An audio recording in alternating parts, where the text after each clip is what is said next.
ओम शांति। आज है 3 मई, शिव बाबा की साकार मुरली। आज मीठे बाबा कहते हैं, मीठे बच्चे, इस दुख धाम को जीते जी तलाक दे दो, क्योंकि तुम्हें सुखधाम जाना है। प्रश्न: बाप बच्चों को कौन सी एक छोटी सी मेहनत देते हैं? उत्तर: बाबा कहते, बच्चे का महाशत्रु है, इस पर विजय प्राप्त करो। यही तुम्हें थोड़ी सी मेहनत देता हूँ। तुम्हें संपूर्ण पावन बनना है। पतित से पावन अर्थात पारस बनना है। पारस बनने वाले पत्थर नहीं बन सकते।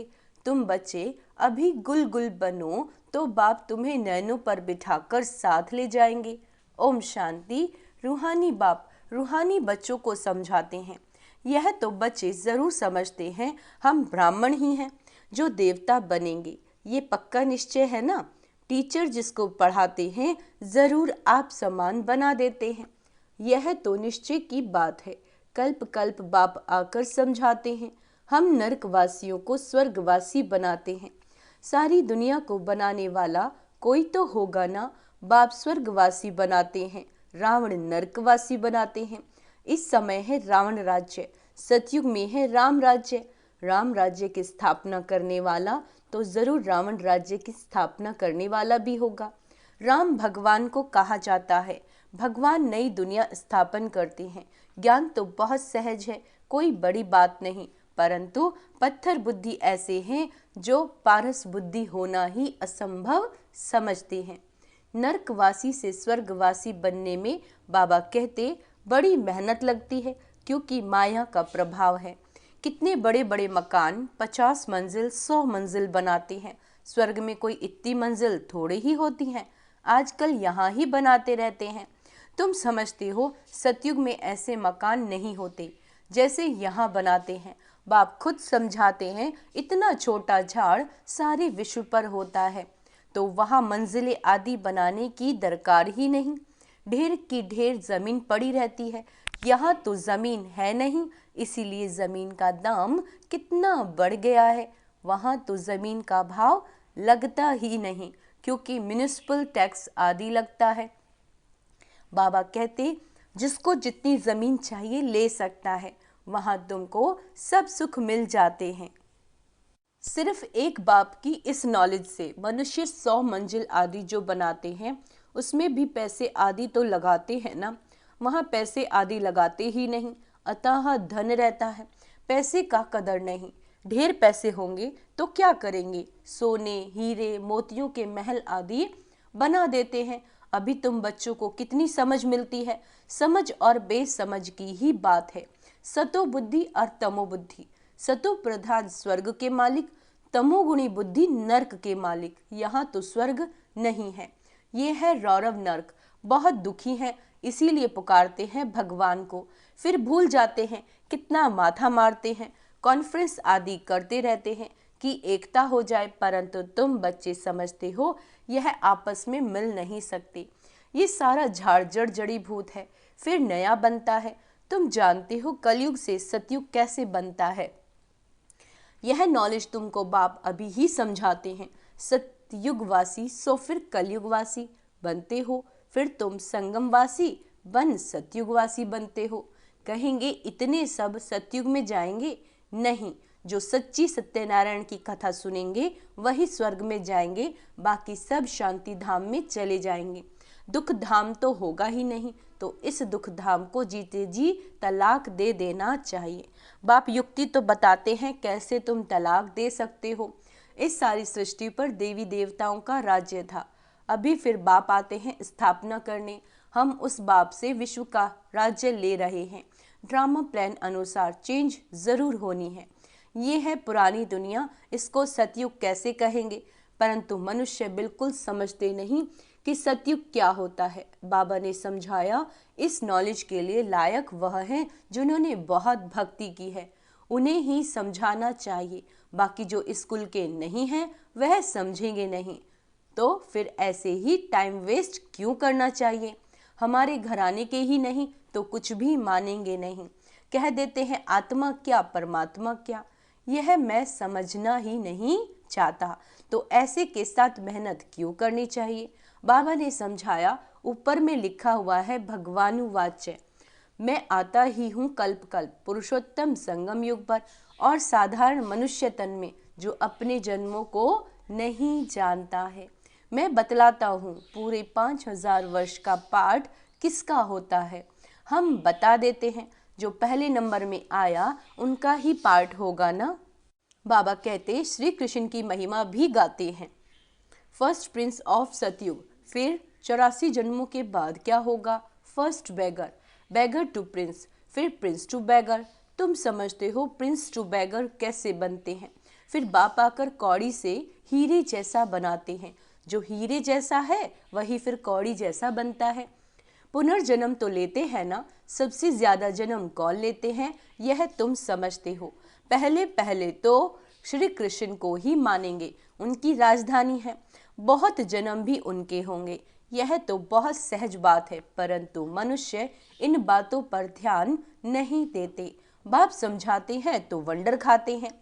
बाप एक्यूरेट बताते हैं, फर्स्ट सो लास्ट, फर्स्ट हीरे जैसा, लास्ट कौड़ी जैसा। फिर हीरे जैसा बनना है, पावन बनना है, इसमें तकलीफ क्या। पारलौकिक बाप ऑर्डिनेंस निकालते हैं। क्या निकालते हैं? का महाशत्रु। तुम पतित किससे बने हो? विकार में जाने से, इसीलिए बुलाते भी हैं पतित पावन आओ, क्योंकि बाप तो एवर पारस बुद्धि है, वह कभी पत्थर बुद्धि नहीं बनते। कनेक्शन ही उनका और पहले नंबर जन्म लेने वाले का हुआ। देवताएं तो बहुत होते हैं, परंतु मनुष्य कुछ भी समझते नहीं। क्रिश्चियन लोग कहते क्राइस्ट से 3000 वर्ष पहले पैराडाइज था। वह फिर भी पिछाड़ी को आए हैं ना, तो उनकी ताकत है, उनसे ही सब सीखने जाते हैं, क्योंकि उन्हों की फ्रेश बुद्धि है। वृद्धि भी उन्हों की है। सतो रजो तमो में आते हैं ना। तुम जानते हो सब कुछ विलायत से ही सीखते हैं, यह भी तुम जानते हो। सतयुग में महल आदि बनाने में कोई टाइम नहीं लगेगा।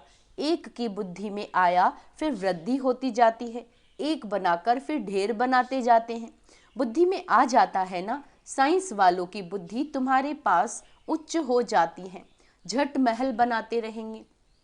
बाबा कहते यहाँ मकान व मंदिर बनाने में 12 मास लग जाते हैं। वहाँ तो इंजीनियर आदि सब होशियार होते हैं, वहाँ है ही गोल्डन एज। पत्थर आदि तो होंगे ही नहीं। अभी तुम, बाबा कहते, बैठे हो ख्याल करते होंगे, हम ये पुराना शरीर छोड़ेंगे, फिर घर चले जाएंगे, वहाँ से फिर सतयुग में योग बल से जन्म लेंगे। बच्चों को खुशी क्यों नहीं होती, चिंतन क्यों नहीं चलता? जो मोस्ट सर्विसेबल बच्चे हैं उन्हों का चिंतन जरूर चलता होगा। जैसे बैरिस्ट्री पास करते तो बुद्धि में चलता है ना, हम ये करेंगे, हम ये करेंगे।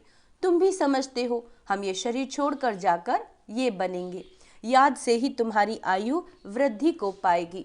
अभी तो बेहद बाप के बच्चे हैं, ये ग्रेट बहुत ऊंची है। तुम ईश्वरीय परिवार के हो, उनका कोई और संबंध नहीं। भाई बहन से भी उच्च चढ़ा दिया। भाई भाई समझो, ये बहुत प्रैक्टिस करनी है। भाई का निवास कहाँ है?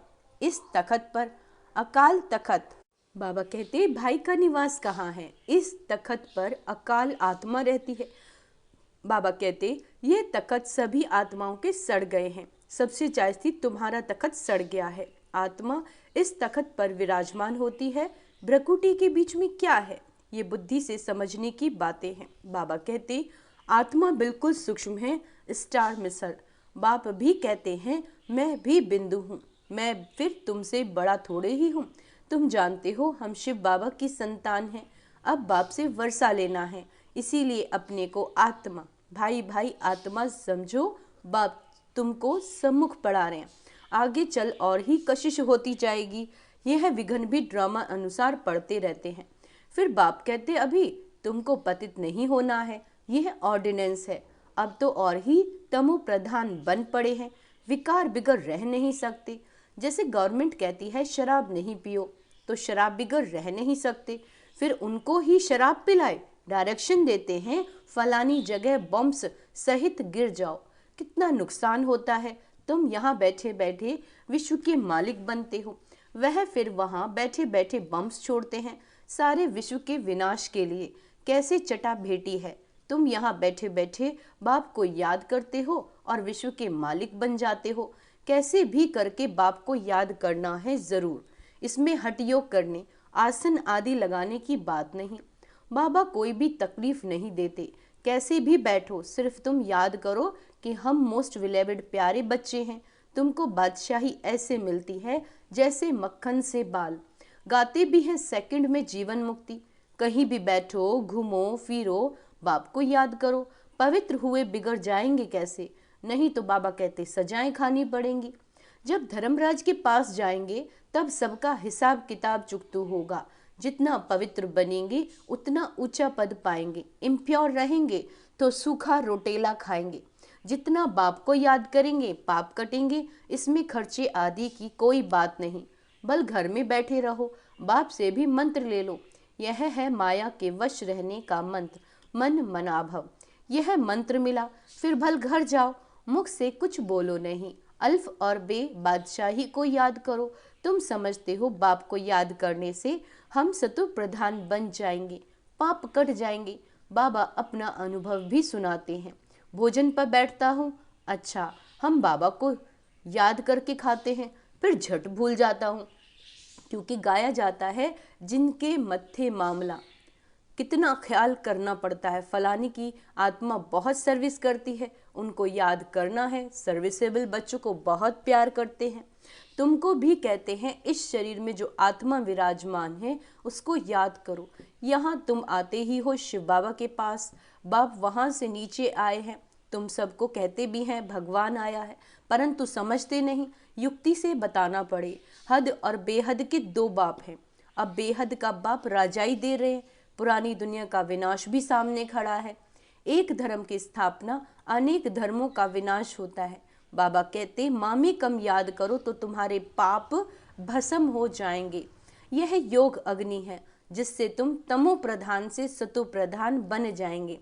यह तरीका बाप ने ही बताया। तुम बच्चे जानते हो बाप सबको गुलगुल बनाकर नैनों पर बिठाकर ले जाते हैं।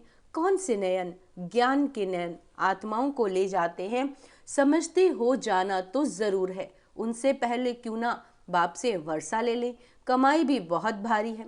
बाप को भूलने से फिर घाटा भी बहुत है। अगर बाबा को भूलते हैं, बाबा कहते पक्के व्यापारी बनो। बाप को याद करने से ही आत्मा पवित्र बनेगी। फिर एक शरीर छोड़कर दूसरा जाकर लेंगे। तो बाप कहते मीठे मीठे बच्चों देही अभिमानी बनो। यह आदत पक्की डालनी पड़े। अपने को आत्मा समझ बाप से पढ़ते रहो तो बेड़ा पार हो जाएगा।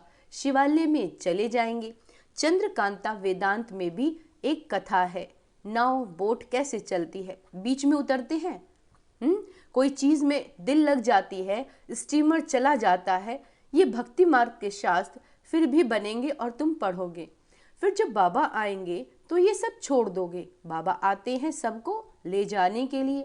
भारत का उत्थान और पतन कैसे होता है कितना क्लियर है। ये सांवला और गोरा बनता है। ब्रह्मा सो विष्णु, विष्णु सो ब्रह्मा। एक तो सिर्फ नहीं बनता। ये सारी समझानी श्री कृष्ण की भी समझानी है। गोरा और सांवरा नर्क में जाते हैं तो नर्क को लात मारते हैं। यह चित्र में क्लियर है ना। राजाई के चित्र भी तुम्हारे बनाए थे।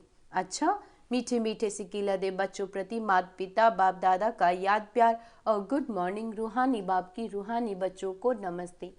हम रूहानी बच्चों की रूहानी बाप दादा को याद प्यार गुड मॉर्निंग। नमस्ते मीठे बाबा, शुक्रिया बाबा, शुक्रिया। धारणा के लिए मुख्य सार।